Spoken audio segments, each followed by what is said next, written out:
Всем доброй ночи, дорогие друзья. Как я и обещала, дарю вам, и не только вам, а еще и вашим детям, очень нужный оберег, сохран от диких зверей. Вообще от зверей,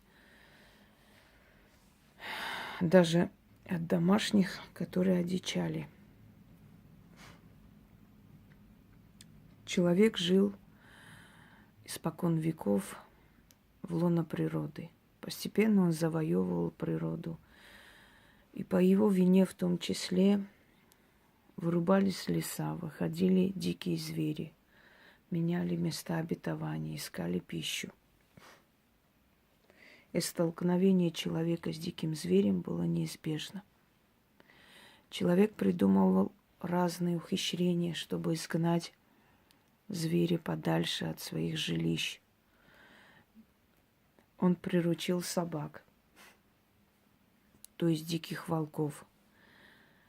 И впоследствии они стали служить ему. Он изгонял их с помощью огня, стрел. Он ограждал свои поселения. Но как бы там ни было, столкновение с диким зверем происходило всегда, во все времена и во все века.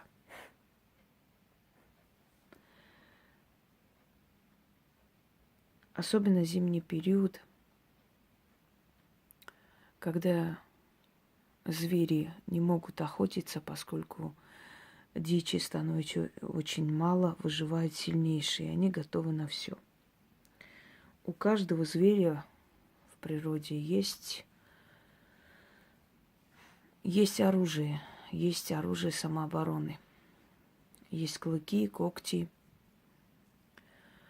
есть огромный вес, большие размеры, которые помогают, например, как слонам, да? Хотя слоны тоже не могут избежать нападения львов, если это слониха со слонятами. У человека нет абсолютно никаких средств самообороны, кроме того оружия, что придумывает он сам. Однако, например, в Африке, в беднейших странах Африки, где люди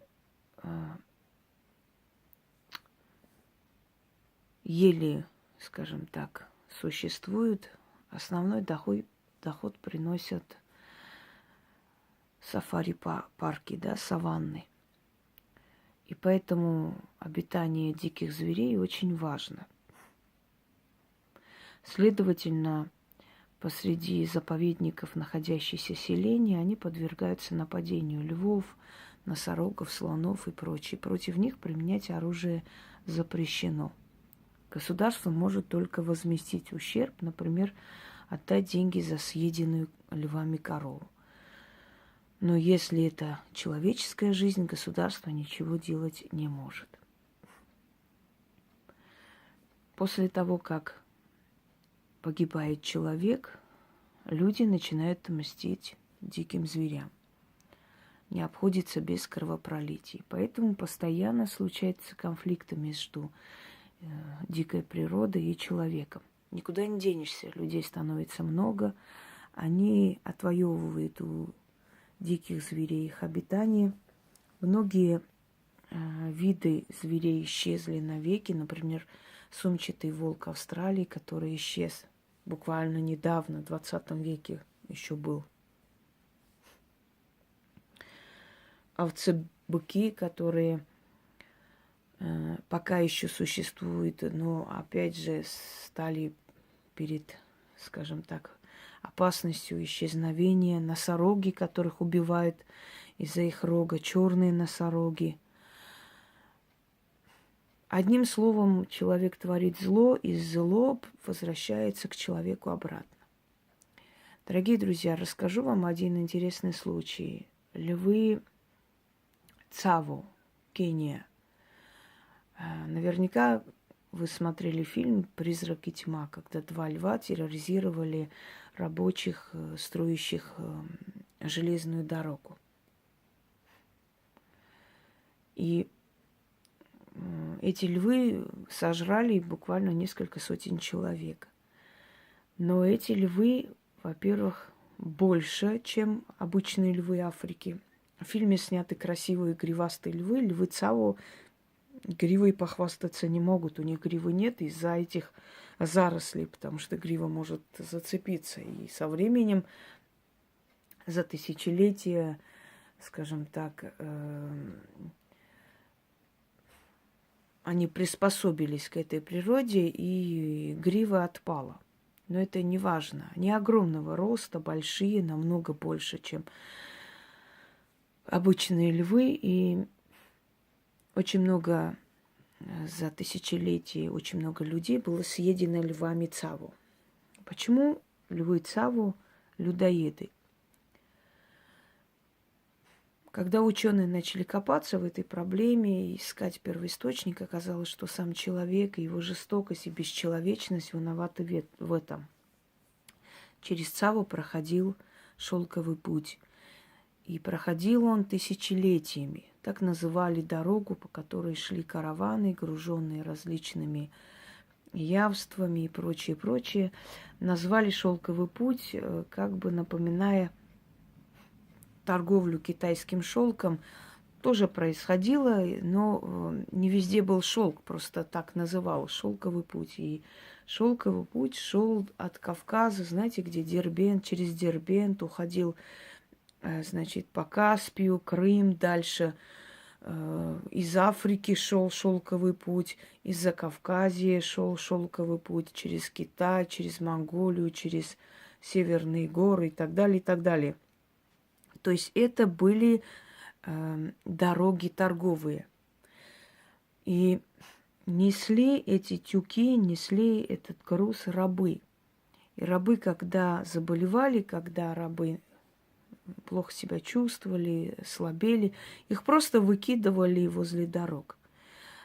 И в день проходили несколько сотен караванов, груженных огромным количеством верблюдов и рабами и так далее. И в день по несколько сотен человек выкидывалось на эту дорогу беспощадно, полуживые оставлялись. И звери со временем привыкли есть человечину. И многие поколения львов выросли на человеческом мясе. То есть для других львов человек, являющийся охотником и хозяином этих мест, ассоциировался с убийством, со страхом, и они убегали от них. Для львов Цао человек был всего лишь мясо, добыча. И кто же сделал так, что через много тысячелетий поколения других людей начали расплачиваться за эту бесчеловечность своих, может быть, предков, да, или других там людей, живущих до этого. Как видите, сам человек настраивает против себя природу. Человек ради наживы, ради добычи, он готов на все что угодно. Он готов, не очень давно нашли саркофаг царицы Родогуды, дочери Кира Великого. И это была огромная просто сенсация.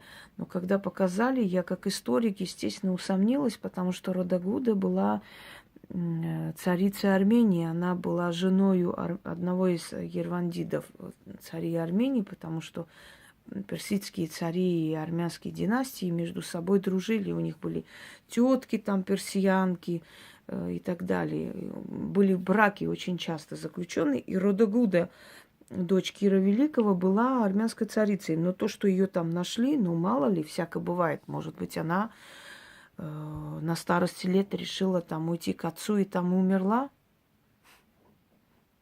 Потом ученые начали сомневаться, потому что увидели следы,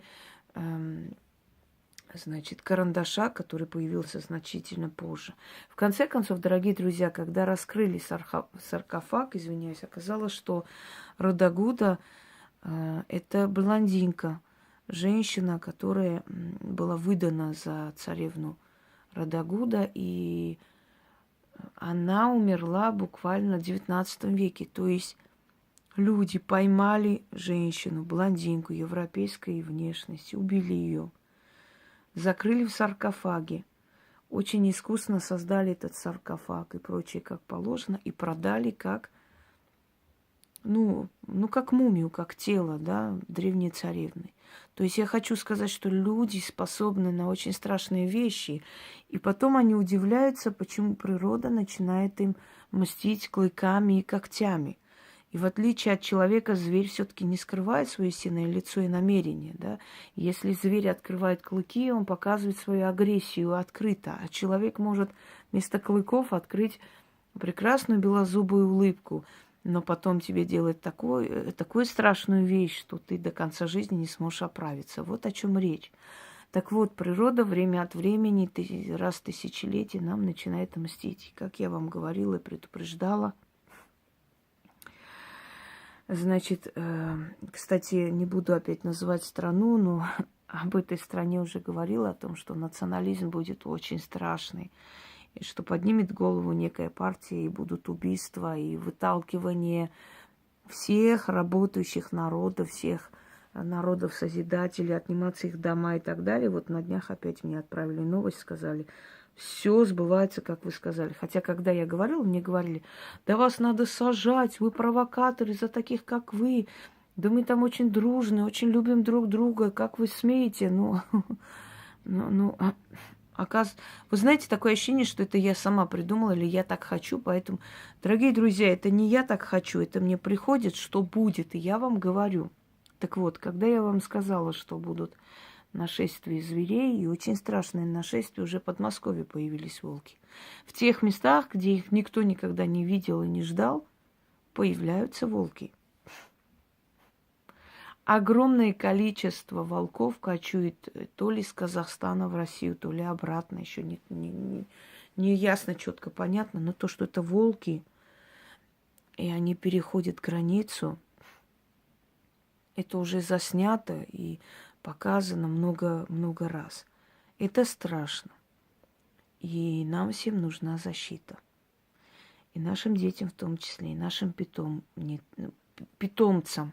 Кстати, о питомцах. Дорогие люди, если вы человеки, венец творения вселенской, да, будьте людьми, закрывайте бедных несчастных собак на ночь, закрывайте где-нибудь в сарае, закройте, в какой-нибудь, сделайте какой-нибудь вольер, не знаю, который сверху закрыт и снизу. Будьте просто людьми, потому что собака, которая на цепи, даже волкодавы, даже алабаи, даже вот эти вот сильные породы собак охранные, они не могут себя защитить, потому что волки очень хитроумные, очень продуманные животные. Они хватают за цепь, один за глотку, другой за хвост, они его валят. Если не будет на цепи, хотя бы убежит и спасется. Есть шанс, что он укушенный, но все же останется в живых. Будьте просто людьми, закрывайте бедных собак, закрывайте у себя, или, может быть, там, пустите к себе в коридор, но будьте людьми, вы за них отвечаете. Вы поймите, люди, которые так относятся к своим животным, люди, которые бросают своих животных, люди, которые в детстве мучают животных. Во-первых, они жестокие твари становятся. Если покопаться в биографии каждого маньяка, то окажется, что он делал какие-то опыты на животных, мучил их, голодом морил и так далее. То есть от убийства животного и до убийства человека полшага. Даже не один шаг, а полшага просто. Так вот, с детства учите своих детей не бросать щенков, которых они взяли. Потому что если вы говорите, ну вот поиграл, иди выкинь теперь, а он нам не нужен, то знайте, что когда-нибудь они точно так же будут поступать и с вами. Вы их учите предавать. Потом удивляйтесь, почему мои дети ко мне не приходят. Вы научили его предавать. Тебе выгодно, значит, будь хорошим. Невыгодно, будь как хочешь. Лишь бы тебе было хорошо. Так вот, закрывайте своих бедных несчастных животных, закрывайте на ночь. Вышли, и много где они будут. Делайте нормальный забор, хотя заборы волкам не помеха. Но в любом случае не забывайте просто, даже в тех местах, где, казалось бы, волков не должно быть, они появляются. Поэтому пожалейте бедных животных, просто Знаете, я видела кадры, когда две собаки во дворе, и один мог убежать, просто спастись, маленькая собака. Но она вернулась обратно и погибла вместе со своим другом. Вы, люди, на это не способны. Вы предаете своих детей, своих женщин, вы предаете своих матерей, отцов, понимаете? Вы на это не способны. А собака способна. Они за вас жизнь отдают и заслоняют собой вас. А вы элементарно не можете просто пустить на ночь, переночевать, чтобы она осталась жива. Такие люди плохо заканчивают, такие люди умирают рано, очень мучительно. Я знаю несколько случаев тех людей, которые пытали собак, стреляли из тиров. Дорогие друзья, один из них не вылазил и до сих пор уже на старости лет из тюрем. Тюрьма и ссылка, как Ленин, все по тюрьмам да по ссылкам. Второй пропал, давно пропал, неизвестно, что с ним стало. У него тоже жизнь была, конечно, вообще не дай бог никому. И третий рано умер и от рака яичников.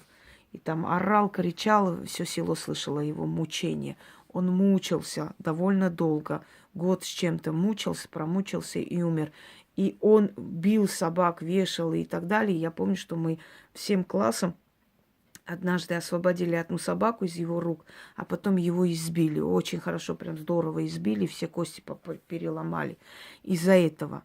Но мы же не могли следить за ним и ходить, понимаете? Он был конченый человек. Один раз его застали со свиньей, побили. Ну, видимо, у него с головой что-то было не то, хотя выглядел как нормальный. И он так вот помер. Человек из очень нормальной, благополучной семьи. Это не была семья там алкоголиков и каких-то конченых непонятных существ. Это была интеллигентная, хорошая семья. Но вот такой был озверелый, конченый ребенок. Потому что отец говорил, ну собака и собака, сейчас из-за собаки я еще буду своего сына бить, что ли. Вот сын единственный вот так закончил свою жизнь. Человек, который точно так же относился к собакам, собачьи бои устраивал. У него погиб сын в России, точнее убили сын и племянник, и он их в холодильной камере, ну вот в этой машине вез, и на Новый год привез домой. На Новый год все праздновали, тогда не было мобильных телефонов, чтобы звонить, узнать. И вот подъехал под Новый год, значит, стала машина, не под Новый, а именно 1 января. И, значит, вот он плохо заканчивает, не делайте такие вещи. Вам может казаться, что это беззащитное животное, и вот вы, значит, некому за него заступиться, можете творить, что хотите. Кое-кто это видит и очень страшно вам мстит. Так страшно, что вот все, что на земле было до этого, для вас кажется уже детским садом, с тем горем, что вы испытаете. Не делайте такие гнусности. Будьте людьми. Просто будьте достойны звания человек. Понимаете? Дальше. О защите.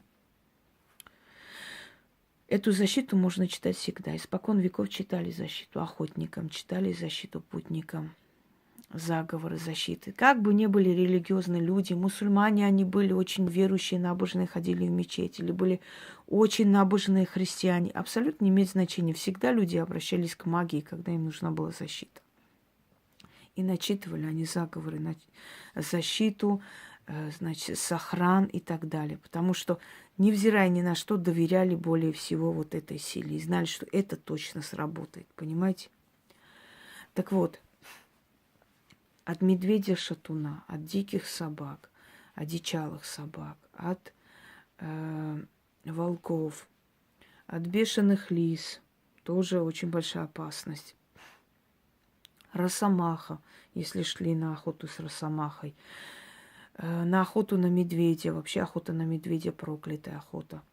Много потом было очень страшных случаев, когда медведь схватал сына, и отец, пытаясь выстрелить в медведя, убивал сына. После этого зарекался больше никогда не делать, то есть не ходить на охоту. У нас в селе был такой случай.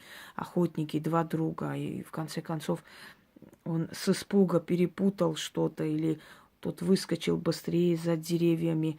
Одним словом, застрелил его, потом на руках нес до дому. Ну, остался инвалидом. Выжил, но остался инвалидом до сих пор. Понимаете, охота – это проклятое дело все-таки. Хотя иногда популяцию диких зверей нужно регулировать, чтобы они не заходили в селение, просто не поедали людей буквально. Идиоты, которые кормят медведей по улицам. Ой, Миша, Миша, иди сюда, Миша и прочее, прочее. Я понимаю, врубают тайгу, некуда им идти, но те, кто кормит медведя, они обрекают людей на смерть, на очень страшную смерть, потому что этот Миша, который не боится уже людей, завтра обязательно подойдет к человеку, который у него ассоциируется с кормом. И увидев, что его не кормят, просто кинется и убьет человека. Миши быстро растут, они пока еще маленькие, через месяца 3-4 уже огромные валят волкодава. Потом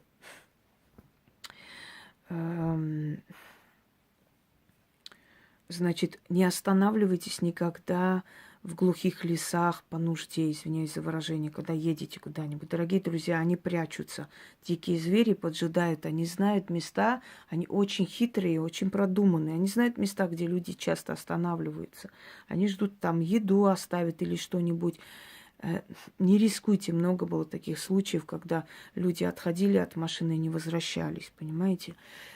Сейчас, благо, наше время с одного города на другой, да, тем более этот Яндекс, можно спросить и доехать до ближайшей там заправки, все, что нужно, или ближайшего там, везде есть сейчас отели, гостиницы маленькие, это их бизнес, заброшенные кафе и прочее, прочее. Ой, разброшенные, извините, заброшенные. Не рискуйте просто. Особенно по ночам это их время, особенно зимой это их время. Если эти места полны медведей и тигров, тем более не рискуйте. В большинстве случаев человек сам виноват в своей смерти, сам. Но бывают моменты, когда, естественно, от него ничего не зависит, к сожалению, такое есть. Итак, от любого зверя, если читаете на себя, зажигаете черную свечу, желательно восковую. Если нету, то возьмите темную свечу или синюю свечу, черную или синюю, то есть. Значит, ставите эту свечу, читайте 6 раз. Повторяйте эту защиту, если вот в такие опасные периоды, можно раз в неделю это делать. Люди возвращаются по ночам, люди возвращаются, ну, всяко бывает. Вон женщина описала, что зимой молодая женщина вышла с маленьким ребенком или с 10-летним мальчиком на остановку, остановка возле леса, и тут же выбегают, значит, стая волков. Она ребенка успела, скинула на крышу вот этой в общем, вот этой ерунды.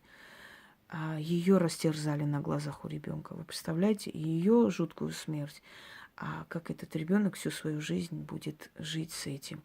Показывали, когда, по-моему, фильм был «Лики смерти», когда человек в Африке вышел с машины фотографировать львов, и тут же сзади напали и растерзали его. Еще раз говорю, во многих случаях человек сам виноват. Всего лишь осторожность, разумный подход, и останешься в живых. Не во всем судьба виновата. Если ты становишься посреди дороги и ждешь, пока тебя грузовик переедет, тут судьба не виновата, тут твои мозги, понимаете, виноваты. Но есть случаи, когда человек не виноват, поэтому начитывайте эту защиту. Она вас сбережет, тем более в этом году. Если хотите на своего ребенка, значит, берете либо рубашку, стелите ребенка, либо рубашку и фотографии, либо просто фотографии, неважно, но связь с вашим ребенком у вас есть. Точно так же черную свечу, значит, ставите фотографию, держите, читайте 6 раз и прячете фотографию. Можно спрятать в красной ткани, например, в белой ткани. Ну, спрятать на эту же фотографию, защиту вы читаете. Опять вытаскиваете, значит, раз в месяц и читаете. На своих мужей читать нельзя. Мужья сами должны начитать на себя защиту. Они должны уважать эту силу, если хотят жить. Так, на детей. Сколько лет детям? До 30 лет. После 30 они сами должны читать. Я надеюсь, все поняли. Итак. читаем 6 раз. Я здесь прочитаю 1 раз, поскольку из-за беседы у нас мало осталось времени на запись. Это очень сильные слова, и они вас просто будут оберегать. Зверь, стань слепым, хромым и немым. Дорогой другой пройди, за 1000 верст меня обойди. Моя кровь во мне, есть вода. Вода как камень, стань твердым. Зверь зубы о камень сломает, от меня откачнется. Зверь, зверь, ты не зло, ты всего лишь кость и шкура. Духи между нами встанут, невидимым щитом и оградой. Спасут от погибели, сберегут меня, моя кровь во мне, а не в твоей пасти. Тьма меня спасет от напасти. Клыкастый и когтистый, отойди от меня, обойди мою душу. Я не мясо, я живая душа, я не еда, я создание богов. Боги сберегут меня и мою кровь. Кто решит напасть, у того кровь станет колом. На шее петля пусть затянется. Пусть от меня, пусть от мести богов испугается.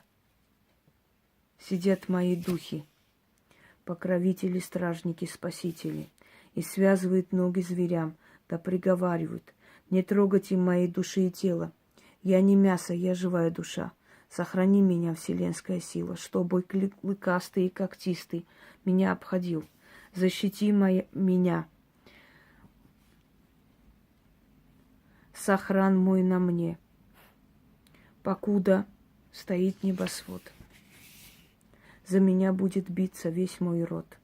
И 12 демонов дозорных: Анаэль, Габиэль, Сабул, Черет, Хата, Ванабил, Саидис, Лукабис, Каин, Табасис, Берген, Фатаха.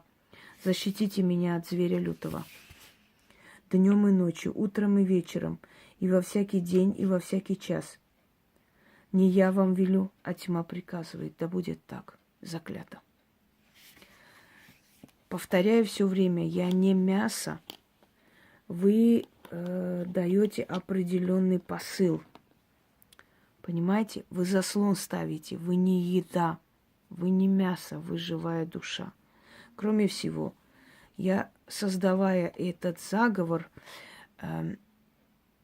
решила сюда включить и очень сильных демонов, которых созывали много тысячелетий по разным просьбам. И тем самым, то есть зазывом вот этих демонов, это стало еще сильнее защита. Далее прочитали, на следующий день относите вино, выливаете половину под дерево, половину ставите рядом, 12 монет, говорите: духом плачу за защиту, вместо моей крови земля пусть вино пьет, да будет так. И уходите. Раз в неделю повторите, пока вот такой вот опасный период. Потом можно уже поменьше, меньше. Это не на это только год, это навсегда, это защита. И, дорогие друзья, уважайте просто силы природы, уважайте животный мир. Вы будете милосердны к живым душам, природа будет милосердна к вам. Берегите свою жизнь, не ходите туда, где есть грибы, не знаю чего, даже хоть золотые грибы, но там ходят медведи, если вы это знаете, не рискуйте, это очень хитрый зверь. Он может так подойти, что вы даже не почувствуете, вы не думаете, что он огромный, он пока будет ходить, этот косолапый. Между прочим, от охотника одного вам совет. Когда медведь бежит за человеком, нужно бежать зигзагами. Он косолапый, сбивается с пути, не может догнать. Напрямую бежать от медведя — это все равно, что попасть ему в лапы. Не ходите на эту рыбалку, обожают мужики ходить в такие места, где, да, вот эти лесные домики, они очень интересны, все понятное дело. Ну, или соблюдайте хотя бы какие-то меры предосторожности, ограждайте эти домики, закрывайте Одним словом, берегите свою жизнь, потому что если человек не бережет свою жизнь, он тем самым оскорбляет богов. Боги дают тебе жизнь, а ты как бы и наплевал на эту жизнь, понимаешь?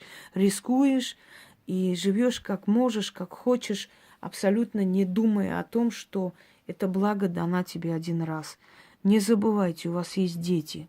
Вы этим детям еще нужны. Сколько бы ни было лет вашим детям, вы родители, вы нужны своим детям. Я когда со своим ребенком говорю, словно мне весь мир дарят просто. Это ни с чем не сравнимое счастье.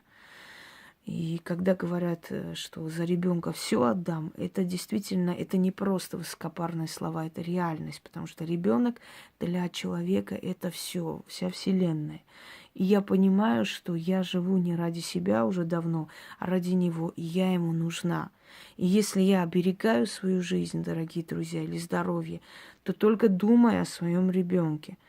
Не будьте легкомысленны. И кроме того, не забывайте, что кроме клыкастых и зубастых и когтистых зверей существуют другие, более страшные звери, двуногие. И поэтому берегите себя с молоду. И по ночам не ходите туда-сюда, по всяким непонятным местам, по всяким непонятным клубам. Возвращайтесь на такси.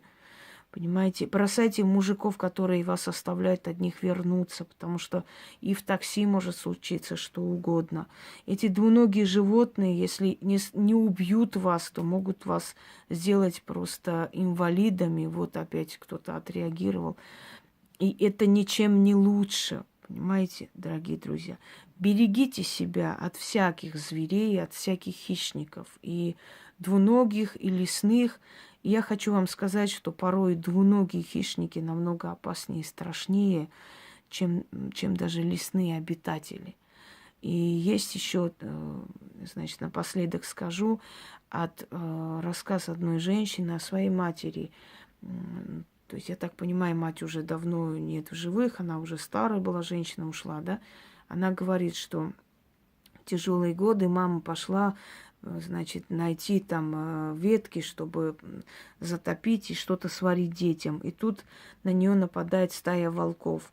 Окружают ее, она со слезами на глазах смотрит на самого старшего, видимо, вожака и говорит: я знаю, что у тебя дети голодные, но меня тоже дома дети ждут голодные. Отпусти меня, пожалуйста. Волки отвернулись и ушли. Это реальность. Такие вещи происходят. Если, не дай боги, попали в такую ситуацию, говорите со зверями. Они понимают язык людей. Это доказано не один и не два раза. Не именно словами. Они понимают мимику, чувства. У них, в отличие от людей, есть милосердие. Поверьте мне. Всем удачи.